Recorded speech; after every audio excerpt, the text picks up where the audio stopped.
Apa kita kayak harus pura-pura jadi extrovert? Label introvert jadi excuse untuk nggak bisa melakukan sesuatu.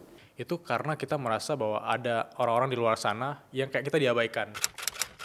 Halo semuanya, kembali lagi di podcast Suara Berkelas by Sekelas. Perkenalkan, aku Bilal, dan hari ini aku ditemani sama Sela, biasanya sama aku Agus Lewalim ya. Dan ya, welcome to podcast Suara Berkelas, Sela. So, seperti biasa kita disponsori langsung oleh Hey Studio. Hey Studio adalah studio yang bisa kalian pakai untuk podcast atau bikin konten yang lokasinya di Kelapa Gading, Jakarta Utara. Kalau mau tahu lebih lanjut, kalian bisa baca di deskripsi. Dan ya, Sela, selamat datang. Oke, thank you banget Kak Bila udah Menurut aku hari ini topik yang paling daging ya. Wah, semoga amin deh. Karena Sela introvert, mungkin aku juga introvert. Dan pertanyaan pertama deh langsung ke Sela ya. Aku tahu Sela udah nulis buku. Boleh share ke kita bukunya tentang apa dan alasan utama kenapa nulis buku itu? Oke, jadi mungkin buat para followers sekelas gitu ya, yang belum kenal aku adalah Marcella gitu. Aku ngebahas topik tentang introvert dan kepribadian di sosial media. Nah, kenapa aku bahas introvert? Nah, itu bermula dari keresahan aku sebenarnya. Sebelum aku mulai buat konten, aku tuh nonton YouTube-nya yang dibuat sama Kak Raditya Dika tentang kalau mau buat konten tuh buatlah tentang keresahan kamu. Nah, kebetulan aku adalah seorang arsitek dan keresahan aku tuh bukan di dunia arsitektur, melainkan di dunia kepribadian. Terutama diriku sebagai orang introvert. Karena aku lihat tuh belum banyak content creator di Indonesia yang bahas tentang introvert. Dan aku pikir, ya bolehlah aku terjun ke dunia content creator ngebahas keresahan aku sebagai introvert. Nah, dari situ aku buat konten di pertengahan tahun 2022 aku mulai. Berarti sekarang udah hampir 1,5 tahun lah ya. Aku akhirnya mulai tuh dapet followers, dapet orang yang tertarik sama topik ini. Akhirnya diajaklah sama penerbit untuk buat buku dengan topik introvert. Dan akhirnya terbitlah buku Nggak Apa Kok Jadi Introvert. Dan yang aku banggakan juga dari buku ini adalah gabungan dari followersku juga gitu. Jadi pertanyaan dari followers yang aku banyak terima di DM lah, di komen, aku masukkan ke buku, aku jawab. Jadi ini interaktif lah. Mereka tanya aku jawab, mereka tanya aku jawab di buku itu. Gitu. I see.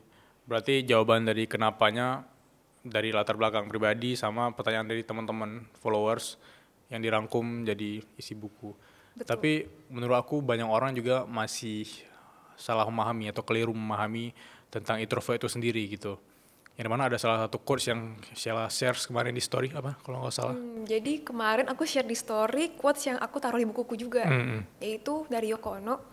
Dia itu adalah seorang seniman juga, dia buat film juga dan lain-lain ya. Dia ada quotes, I may be small, but I have universe inside my head. Maksudnya yang gimana? Artinya adalah orang introvert ya, mungkin dari luar kelihatannya tuh pendiam, kalem, kayaknya tuh nggak banyak ngomong ya. Tapi di dalam otaknya itu rame banget pasti, ya. Entah itu imajinasi, entah itu pemikiran, opini, kreativitas, itu semua tuh di dalam otaknya si orang introvert. Dan itu tuh bisa menghasilkan karya yang luar biasa. Makanya banyak banget orang terkenal, orang yang berkarya di dunia ini tuh ya orang introvert sebenarnya. Benar. Gitu kan. Itu jadinya aku. Banyak leader ya. Mereka mungkin today leader, tomorrow leader gitu. Benar.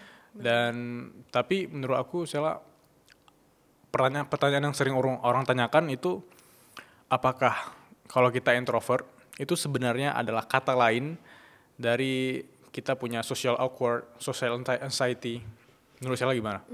Nah, kebetulan juga ini topik yang banyak banget ditanya ke aku gitu ya. Karena ada orang yang suka DM aku atau suka tanya aku gitu. Aku itu cemas nih kalau sama orang. Keluar rumah takut ketemu orang gitu, takut dijudge, takut dianggap remeh, takut dianggap sepele gitu. Dan aku jelasin, itu kemungkinan itu bukan introvert kamu gitu loh, tapi itu adalah social anxiety. Yes. Nah, social anxiety itu kan Indonesianya kecemasan sosial ya, cemas ya. Nah, cemas itu sosial itu berarti kecemasan yang dialami orang di situasi sosial. Jadi takut dijudge, takut dipermalukan depan umum, dan takut judgement dari orang-orang sekitar. Takut tidak diterima di circle dia. Bener. Jadi perbedaan sama introvert adalah introvert itu tidak mengalami kecemasan itu. Mereka kita hanya seneng aja berintrospeksi, mikir di rumah, baca buku, nonton sendirian. Tapi bukan berarti cemas saat berada di lingkungan sosial. Nah, tapi menariknya Kak Bilal itu ada orang introvert yang juga punya social anxiety. Jadi ada dua-duanya. Tapi ada juga orang extrovert yang punya social anxiety. Iya. Gimana tuh? Nah, jadi ada juga kasus di mana orang-orang nih extrovert ya, yang suka bersosialisasi, suka ngobrol, pokoknya kalau sama orang tuh berenergi, tapi dia tuh cemas. Dia cemas sama judgement orang terhadap dirinya sendiri gitu. Jadi dia tuh kayak khawatir, overthinking gitu. Gue udah habis rame-rame, habis ngobrol, nongkrong, dia overthinking kayak aduh salah apa ya gue tadi ngomong, ada salah ngomong gak ya, ada salah tindakan gak ya gitu. Dia mikir, dia stres, cemas gitu. Jadi bisa ada di introvert, bisa di extrovert juga gitu loh. Oke, aku kebayang sih. Karena ada beberapa juga teman yang kayak mereka udah gimana oversharing tentang sesuatu di hidup mereka, tiba-tiba ntar kayak menyesali. Berarti itu cocoknya ke extrovert yang punya social anxiety tadi bisa ya? bisa jadi. Karena orang ngelihat bahwa orang-orang extrovert ini orang-orang yang bener-bener confidence gitu, kayak mau ketemu orang dia udah tahu mau ngomong apa, terus dia bener-bener gak awkward dan segala macam. Ternyata dengan insights yang saya share tadi aku baru tahu, oh iya ternyata orang banyak juga kurang memahami bahwa introvert dan extrovert ini ada subnya lagi di bawah itu gitu. Bener. Oke, dan kalau kita ketemu dengan orang-orang yang introvert, menurut saya itu kita bisa identifikasi kalau dia nggak nyaman sama kita tuh di mana ya. Misalnya kita ketemu nih sama si A atau si B, kita nggak tahu dia introvert atau extrovert, tapi kita bisa notice bahwa sebenarnya dia introvert dan dia sebenarnya nggak nyaman di keramaian. Oke.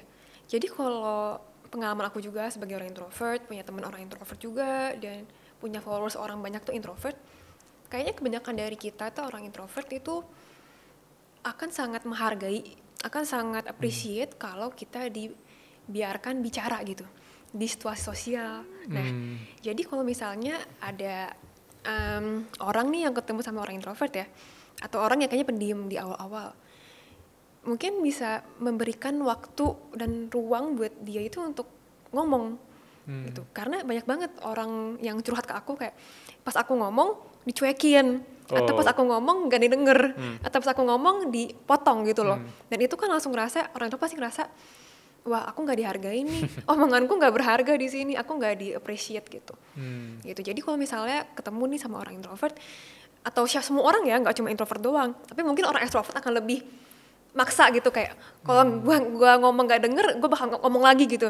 Tapi kalau orang introvert tuh bakal lebih kayak dia nggak denger nih, udahlah aku diem aja gitu loh, lebih ke arah situ. Nah tapi kalau misalnya untuk menentukan apakah orang itu introvert atau extrovert, jujur aku pribadi aku coba untuk mendengar orang itu ngomong gitu ya, mendengar gimana sih dia beropini, berpikir gitu. Karena dari situ bisa ketahuan, dia tuh lebih pemikir ya orangnya gitu, lebih kayak dalam pemikirannya. Kalau ngomong tuh bener-bener dipikir dulu gitu. Itu aku karena suka tanda kalau mungkin dia introvert gitu. Kadang aku relate juga, kadang kalau lagi di keramaian, lagi di pesta gitu, ada momen orang yang lebih milih untuk sendiri gitu. Aku bingung ini antara orang-orang yang memang punya social awkward tadi atau benar-benar introvert. Dan dari situ kita berarti nggak bisa ngejudge langsung kan, kayak menurutku nggak bisa. Bisa jadi emang dia orang yang lebih nyaman untuk sendiri. Bisa gitu. Juga. Bisa juga punya social anxiety, bisa juga. Karena analoginya gini mungkin saya lebih paham.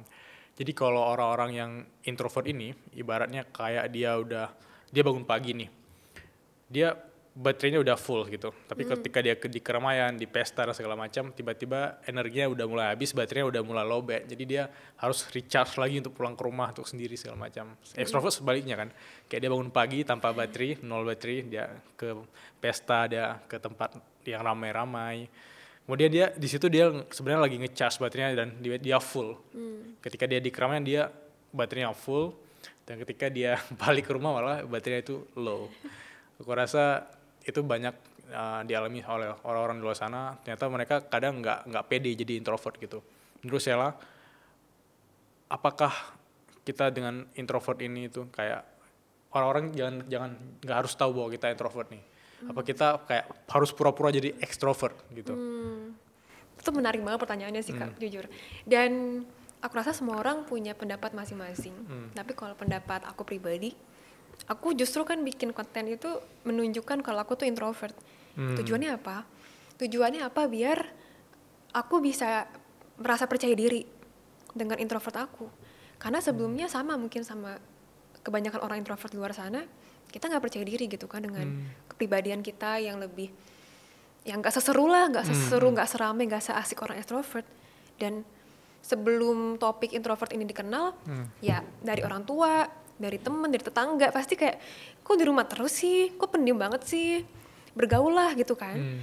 Jadinya aku pribadi sekarang seneng aja gitu untuk ngomong ke orang kalau ya Sheila ini orang introvert dan aku bangga menjadi orang introvert. Nah tapi mungkin titik apanya ya, satu poin yang penting ya, jangan juga menggunakan label itu sebagai penghalang diri gitu. Itu yang aku pengen kasih tahu ke orang. Jadi label introvert karena suka dipakai nih dengan cara yang salah. Misalnya, oh aku introvert makanya aku nggak bisa public speaking. Aku introvert makanya aku nggak bisa nih jadi sales gitu misalnya. Jadi label introvert jadi excuse untuk nggak bisa melakukan sesuatu. Dan aku nggak suka sebenarnya cara seperti itu. Karena introvert nggak lagi untuk mendukung kita atau menguatkan kita sebagai manusia, tapi malah menghalangi kan, gitu. Jadi kalau aku lebih suka introvert itu sebagai cara kita melakukan sesuatu. Jadi misalnya Kak Bilal bisa public speaking seperti ini dengan cara Kak Bilal sendiri, mungkin berbeda dengan orang extrovert lain kan, yang mungkin rame, mungkin suka ketawa-ketawa, ngejokes. Mungkin Kak Bilal tipe orang yang lebih suka ngomongnya tuh deep talk, lebih dalam gitu. Tapi bisa public speaking ya, jadi itu nggak menghalangi Kak Bilal atau aku untuk melakukan hal-hal yang semua orang bisa lakukan gitu. Oke. Dan menurut aku introvert dan extrovert ini kan punya pembahasan yang berbeda ya. Dan ada yang nanya ke aku waktu itu, emang kenapa sih orang pada bahas introvert semua, kenapa orang nggak ada yang ngebahas extrovert? Menurut Sheila kenapa introvert ini itu lebih sering dibahas dibandingkan extrovert gitu? Mungkin itu sih tadi aku udah sempat bahas dikit tuh. Kalau sejak kecil, kalau misalnya aku sih inget banget gitu ya, pas kecil aku misalnya di lingkungan keluarga besar itu suka dibilang gitu, kok Sheila pendiam banget, dari kecil aku udah pendiam sebenarnya gitu. Jadi kayak kok pendiam sih, ngomong dong, temenan tuh sama saudara ini itu gitu. Padahal aku sebenarnya tipe orang yang prefer untuk apa ya, ngumpulnya sama orang yang dikit aja, atau baca buku, nonton, dibandingkan ngobrol sama semua orang, tante, bibi dan lain-lain. Aku juga diarahkan untuk coba dong jadi kayak saudara kamu yang itu tuh, dia kan ramah, friendly gitu loh. Jadi kayaknya emang ini pengalaman yang umum gitu loh sama orang introvert. Dari cerita-cerita orang juga ini umum, kayak sifat atau kepribadian yang lebih kalem atau lebih pendiam ini tuh kayak nggak didukung sama keluarga, guru bahkan juga biasanya kan gitu ya. Kalau pendiam itu suka, ayo dong tanya, ayo dong ngomong gitu kan. Dianggapnya aneh kalau orang yang pendiam gitu, dianggapnya aneh. Jadi makanya aku rasa itulah yang ngebuat topik introvert ini tuh memvalidasi pengalaman banyak orang introvert. Oh ternyata ada ya istilah introvert yang menjelaskan diri aku, bahwa aku tuh nggak aneh, bahwa aku tuh nggak rusak gitu loh sebagai manusia, dan ini tuh normal banget. Mungkin bagi teman-teman yang di luar sana yang mereka masih ambigu ya, apa aku di introvert, apa aku di extrovert, atau aku ambivert ya. Tanpa kita harus ngetes MBTI gitu, gimana caranya kita tahu bahwa kita ini masuk ke kategori introvert? Kalau dari Sheila, ada nggak tips-tips atau cara yang kita nih tahu tanpa kita harus ngetes apa kemampuan segala macam? Kalau untuk mengetahui introvert atau bukan, sebenarnya di buku aku juga aku tulis gitu. Ada checklist gitu. Oke. Berarti solusinya harus beli sih. Ada checklist beberapa, mana yang relate, dicentang, nanti ada skornya gitu. Iya, jadi bisa tahu, oh gampang kok, itu cuman paling semenit 2 menit juga selesai. Jadi langsung tahu tuh. Tapi juga nggak harus ikut tes MBTI juga yang panjang itu. Ada juga kok tes online, introvert extrovert test, yang cepet, yang gampang. Itu tapi untuk ngebandingin aja introvert atau extrovert aja. Sekarang udah banyak banget kok tes di luar sana. Tapi mungkin untuk general aja ya secara general itu orang introvert itu, Carl Jung ini sebenarnya introvert itu diciptakan, termnya itu diciptakan sama Carl Jung. Itu seorang psikolog di tahun 1920-an. Jadi dia itu menjelaskan kalau orang introvert adalah orang yang mengarahkan energi mereka ke dalam dirinya sendiri dan mendapatkan energi dari dalam diri sendiri. Jadi misalnya dengan beraktivitas yang seorang diri kayak berpikir, terus berkarya kreatif, menggambar, melukis gitu ya. Terus juga membuat tulisan, itu kan internal ya, ke dalam diri. Nah, itu mungkin lebih ke introvert. Sedangkan orang extrovert adalah orang yang mengarahkan energi mereka ke dunia luar. Nggak cuma orang tapi dunia luar ya. Aktivitas, pengalaman, orang-orang gitu. Dan mereka mendapatkan energi dari luar ke dalam gitu. Jadi itu mungkin secara general bisa membuat kita lebih sadar, oh apakah aku itu lebih dapat energi dari pengalaman dan pikiran dan perasaanku sendiri atau dari pengalaman dan aktivitas di luar sana dengan orang lain atau aktivitas di luar sana yang lain gitu. Karena menurut aku dari pembahasan Sela tadi aku bisa nyimpulin bahwa being alone dan lonely itu memang dua hal yang berbeda kan. Kalau kita emang menyendiri, kita memilih untuk jadi lagi sendiri gitu, kita nyaman makan sendiri, kita nyaman belajar atau apapun sendiri. Tapi kalau kita yang lonely, kesepian tadi, itu karena kita merasa bahwa ada orang-orang di luar sana yang kayak kita diabaikan. Kayak kita semakin kesepian karena kita tahu ada seseorang di luar sana, mereka lagi having fun dengan teman-teman lainnya. Kita nggak diajak, jadi kita merasa kita kesepian gitu. Dan ini yang orang menyalahartikan, dia ngerasa bahwa dia introvert karena dia kesepian. Padahal orang-orang yang enjoy dengan apapun ngelakuin sendiri kayak Sheila tadi, itu menurut aku udah masuk kategori bahwa kamu ini introvert loh sebenarnya. Atau kalau aku tanya Sheila pasti pernah dong kayak makan ke coffee shop atau minum di coffee shop atau makan di restoran itu bahkan sendiri gitu. Ada orang yang ngelihat bahwa kasihan ya sendiri gitu kayak dikasihani. Padahal mereka nggak butuh dikasihani kan. Mereka emang enjoy being alone gitu. Benar. Oke. Dan ini mungkin pertanyaan yang kayak aneh, tapi aku mau menanyakan ini ke Sheila langsung. Ada nggak sih orang yang mereka tuh dari extrovert terus kayak pindah ke introvert, atau dia dari introvert pengen jadi extrovert tapi dia akhirnya bisa transisi atau gimana? Oke, itu pertanyaannya nggak aneh loh Kak, itu bagus. Iya. Introvert merasa bagus pertanyaannya. merasa overthinking. Nah ya jadi emang nih banyak banget kasus yang mungkin dari kecil extrovert tapi pas udah dewasa kok jadi lebih introvert atau kebalikannya. Nah penjelasan ini tuh bisa beberapa sih. Menurutku nggak cuma satu jawaban doang. Satu situasi bisa jadi orang itu mungkin dia memang sebenarnya kepribadian introvert itu juga ada faktor genetik ya. Jadi ada 50-50 lah, genetik dan lingkungan. Jadi dari genetik dan dari pengasuhan orang tua, lingkungan sekolah gitu ya. Nah jadi mungkin emang ada anak-anak yang tumbuh lahir sebagai orang yang lebih condong ke introvert gitu ya. Tapi bisa jadi seiring dewasa tergantung dari bagaimana orang tua dia merawat dia, bagaimana teman-teman dia memperlakukan dia. Bisa dua nih, entah dia jadi introvert yang percaya diri ya, karena mungkin positif nih lingkungannya. Jadi dia mungkin akan lebih extrovert gitu. Padahal dia introvert sebenarnya. Tapi karena dia percaya diri jadi kayak lebih, wah dia percaya diri, dia ngomong berani. Kalau sama temen dia mau ngomong gitu. Tapi juga bisa situasi lain nih, situasi B, yaitu saat mungkin dia dikelilingi sama keluarga yang negatif, yang merendahkan kepribadian dia atau bakat dia kayaknya tuh nggak diakuin. Teman-teman ngebully dia, wah bisa jadi gitu, dia jadi introvert yang makin minder lagi gitu, makin insecure lagi gitu, makin introvert lagi bahkan kelihatannya, bahkan mungkin punya social anxiety gitu loh. Jadi itu bisa berlaku juga ke orang extrovert yang mungkin aslinya dia punya bakat, punya potensi untuk menjadi extrovert di lingkungan yang negatif, bisa jadi dia jadi introvert nanti, kelihatan jadi introvert ya. Jadi kependem tuh jiwa-jiwa extrovertnya tuh kependem karena dia minder, karena dia nggak percaya diri, dia ngerasa insecure sama diri dia. Tapi kebalikannya kalau dia didukung sama keluarga, sama teman, menjadi orang extrovert, dia bisa memunculkan sifat extrovert itu dengan maksimal gitu, sebagai dirinya sendiri gitu. Oke. Aku dapat insight baru. Karena ada orang yang ngerasa bahwa dengan menjadi introvert itu orang bisa mikir bahwa kita nih emang punya dia sendiri dan kita terkesan kayak nggak peduli dengan orang-orang di sekitar. Kita kalau ada mungkin ada kejadian di sekitar kita kayak acuh, kayak nggak peduli deh gitu.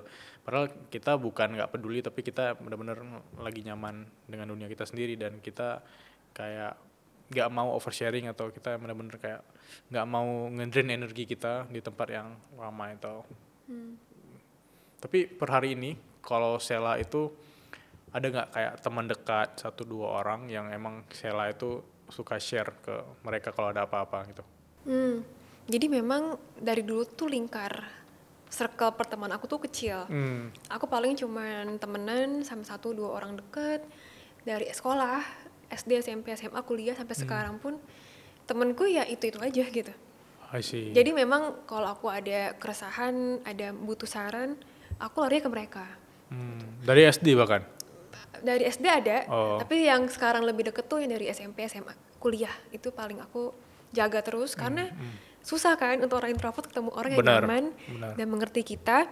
Itu kan sayang kalau kita sia-siakan hubungan itu. Jadinya aku menjaga si hubungan itu sebisa mungkin ya selamanya bisa berteman dan saling mendukung lah satu sama lain. Karena menurut aku kalau cari 10 teman dalam waktu 1 tahun itu ya gampang lah. Tapi nyari 1 teman yang dalam waktu lebih dari 10 tahun itu yang susah ya. Betul. So you have to protect them lah. Setuju banget. Dan pertanyaan dari aku yang terakhir, karena aku main lihat story dan ada teman-teman aku tuh yang share di reels mereka kontennya, story-nya mereka, reelsnya Sela tentang yang binatang itu. Oh iya. Bisa share di sini nggak? Maksudnya apa gitu? Atau ada relate gak dengan introvertnya? Oh, mau coba Kak Boleh. tesnya? Boleh. Udah coba belum? Belum. Aku langsung aja di sini. Oke, boleh. Jadi ini tes ya, menurutku sih tes fun-fun aja sih biar orang mengenal dirinya sendiri lah ya. Tapi ini lebih ke yang fun aja, seru. Nah, jadi tesnya ini tuh tentang 3 pertanyaan. Oke.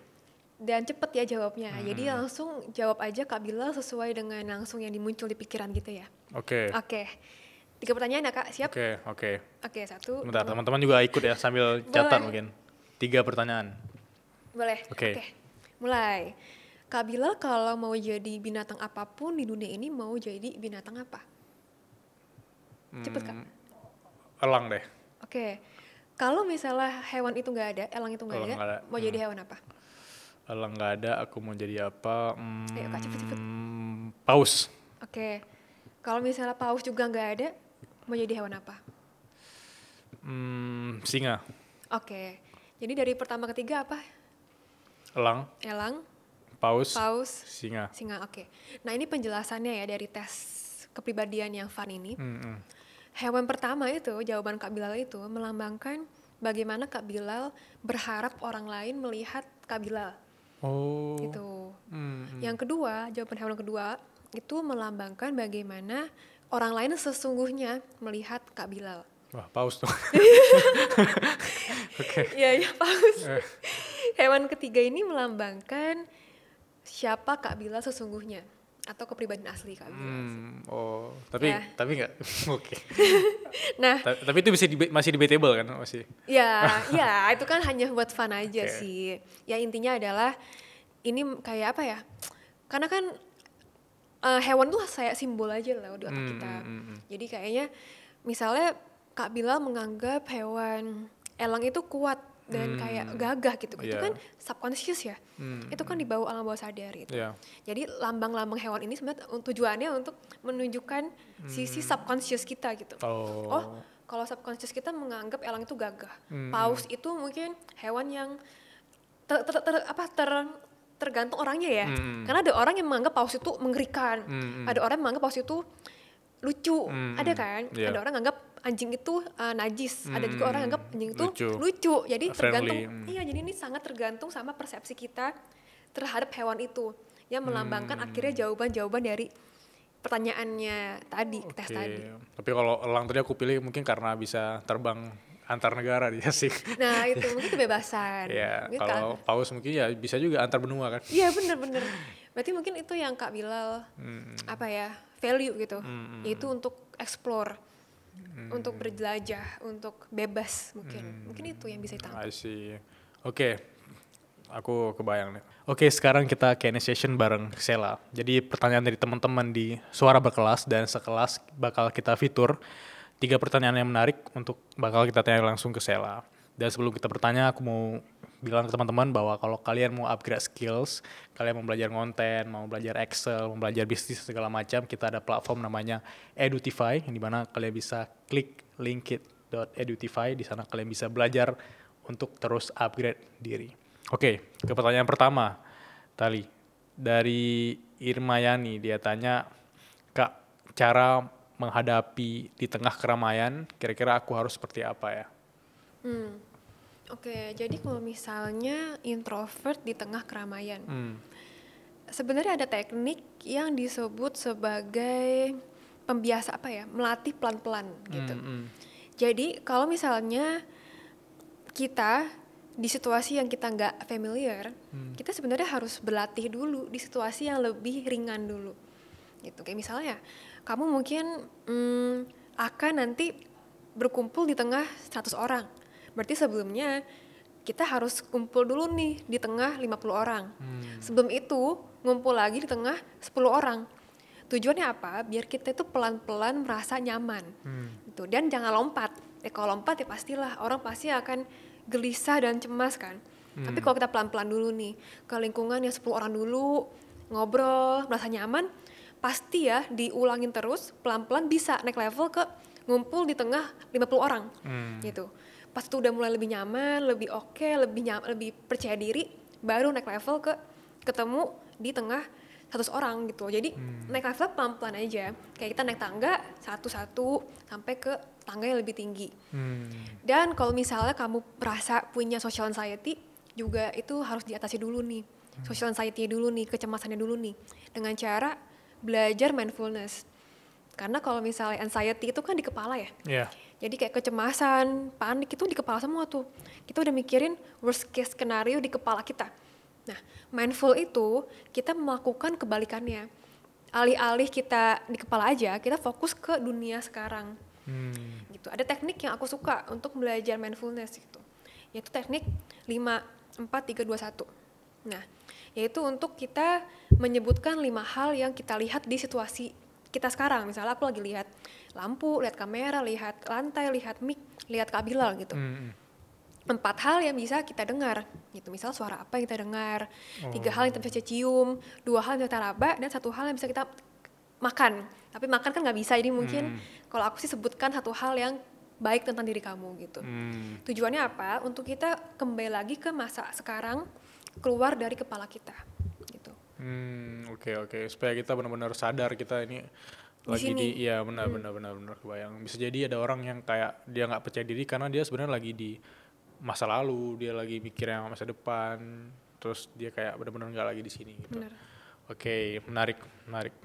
Aku rasa terjawab sih pertanyaan. Oke, dari Zulfahmi tadi, Kak, aku nggak percaya diri ngomong di depan khalayak ramai, dan gimana ya tips public speaking, apalagi aku kayak nervous gitu ya. Menurut aku nervous wajar ya. Nervous wajar. Jadi sebenarnya orang introvert, extrovert tuh bisa public speaking. Malah banyak kok orang introvert yang aku tahu, kenalan aku, mereka introvert. Tapi public speaking mereka tuh bagus banget. Bahkan mungkin bisa melebihi orang introvert. Kenapa? Kalau dari pengamatanku, mereka itu benar-benar well prepared banget gitu. Mereka mungkin udah dari jauh-jauh hari mereka mempersiapkan itu. Mempersiapkan materi mereka belajar terus. Dan itu overthinkingnya mereka itu mungkin jadi apa ya, pemacu, motivasi. Oke, berarti aku harus public speaking sebagus mungkin gitu. Dan benar hasilnya pun jadi bagus gitu. Jadi kecemasan itu sebenarnya bisa jadi motivasi, bisa jadi bahan bakar kita untuk melakukan hal yang terbaik. Dan aku rasa itu hal yang bagus. Kayak misalnya sebelum aku misalnya ngomong depan orang, aku akan mempersiapkan itu benar-benar matang-matang banget. Tapi hasilnya ya oke gitu. Aku mungkin jadi lebih matang menyampaikannya, informasi yang mau aku sampaikan lebih bagus, lebih lengkap, lebih komplit gitu. Jadi itu bukan hal negatif menurutku. Kita harus melihatnya dari sisi lain juga. Bisa jadi itu positif. Ya, jadi prepared, jadi lebih siap, jadi lebih mempersiapkan, jadi lebih riset lebih dalam, ya kan? Itu kan hal bagus gitu loh. Oke, tapi dari aku juga mungkin dalam konteks public speaking ya, kayak yang dijelaskan sama Sela tadi, mungkin solusinya ke Zulfahmi tadi yaitu kamu kalau kamu introvert, kamu public speaking itu mikir dengan cara kamu lagi ngomong sama seorang itu. Jadi kalau orang introvert kan dia biasanya kalau ngomong sama satu orang itu benar-benar intim banget, kayak benar-benar intimate, dia fokus menjadi pendengar yang baik atau dia benar-benar kayak mau share yang lebih detail gitu. Nah kalau lagi di public speaking, lagi di khalayak ramai, aku biasanya terapin kayak ngomong ke satu orang gitu. Kayak aku ngomong ke tatap mata dia, aku ngomong ke dia gitu. Jadi nggak langsung ke 1.000 orang kan. Supaya kita benar-benar kayak lagi intimate banget ngomong sama seorang. Itu cara yang ampuh. Makanya kalau ngonten mungkin daripada kamu mikir bahwa kamu ngonten ke 1.000 orang, 2.000 orang, kamu ngonten ke satu orang aja. Siapa tahu satu orang itu kena kan. Kalau ada 1 juta orang yang kena, itu berarti kayak konten kamu viral gitu. Dan menurut aku itu secara paling ampuh ya, daripada mikir ke 1.000 orang, mending ke satu orang gitu. Pertanyaan terakhir dari RR263, dia tanya bahwa Kak, kadang aku extrovert, kadang aku merasa aku ini introvert, aku bingung nih kira-kira aku ini di apa ya. Oke, jadi sebenarnya ada satu penjelasan nih aku belum jelasin tentang introvert extrovert. Nah, tadi kan aku udah sempet jelasin tentang Carl Jung, dia yang menciptakan istilah introvert extrovert. Nah, dia sendiri ngungkapin ada quotes gitu, there are no pure introvert or pure extrovert gitu. Berarti memang nggak ada yang 100% introvert, nggak ada yang 100% extrovert. Karena bagi Carl Jung sendiri aja yang menciptakan term itu aja, orang yang pure introvert atau extrovert tuh ya gila gitu loh. Karena nggak ada orang seperti itu. Pasti kita itu berada di sebuah skala gitu, spektrum. Kalau aku sebutnya spektrum ya, sebuah skala. Jadi ada titik introvert di sini, titik extrovert di sini, dan kita itu kebanyakan di tengah-tengah gitu. Jadi kita ada aspek introvertnya, ada sisi extrovertnya di diri kita. Semua dari kita tuh punya itu. Tapi mana aja yang lebih dominan. Jadi kalau misalnya Kak Bilal atau aku, kita mungkin introvert, kita lebih dominannya itu introvert. Bukan berarti kita itu nggak punya sisi extrovert. Kita masih punya. Buktinya kita masih suka kan ngobrol sama orang. Masih seneng kok kita ngumpul-ngumpul, tapi memang intensitasnya nggak sebanyak orang extrovert aja. Gitu. Jadi kalau misalnya ada yang galau nih, aku kadang introvert, karena extrovert, ya itu wajar banget. Memang gitu. Itu manusiawi. Gitu. Tapi mana momen yang lebih dominan aja di diri kamu. Jadi kebanyakan waktu kamu lebih suka itu ngapain? Lebih suka sendirian ya, berhubungan dengan hobi sendiri, atau lebih banyak sukanya sama orang lain gitu. Kalau sendiri lama-lama capek banget, kalau sendiri lama-lama malah capek, malah lemes, jadi depresi gitu loh. Jadi itu aja diamatin, mana nih yang lebih dominan di diri kamu. Oke, menurutku insights tentang introvert ini daging banget sih. Walaupun cuma 30-40 menitan, tapi aku rasa udah menjawab keresahan dan pertanyaan dari teman-teman ruang kelas dan sekelas tentang apa sih introvert dan apakah aku masuk ke introvert. Dan lebih detailnya kamu bisa check out entar bukunya Sheila yang ada available di Gramedia dan di marketplace lainnya. Thank you Sheila for coming. Semoga sehat terus dan terus menebar insight-insight baru tentang dunia introvert ini. Siap. Thank you Kak Bilal. Dan thank you juga kalian para peserta sekelas. Ya, keluarga berkelas. Keluarga berkelas ya. Sampai jumpa guys di episode berikutnya.